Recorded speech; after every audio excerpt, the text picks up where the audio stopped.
Beredar di media sosial sebuah video berdurasi 8 detik yang menunjukkan seorang ASN wanita mengamuk di pinggir jalan viral di media sosial. Rekaman video itu viral salah satunya seperti dibagikan oleh akun Instagram @jayalah.negriku, Senin, tanggal 24 Agustus tahun 2021. Kejadian tersebut disaksikan oleh sejumlah warga yang berada di lokasi tersebut. Dalam video tersebut terlihat perempuan tampak memakai seragam ASN.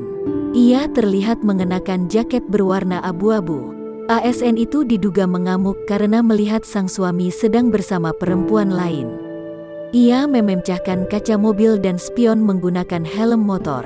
Perempuan itu berulang kali memukul kaca mobil tersebut menggunakan helm sampai kaca pecah. Informasi yang dirangkum, kedua suami istri itu diduga merupakan pegawai Dinas Kesehatan Ngawi. Aksi itu terekam terjadi di Jalan Ronggowarsito, Ngawi, Jawa Timur. Namun, hingga kini kasus tersebut masih dalam pemeriksaan dan keduanya masih diselidiki lebih lanjut.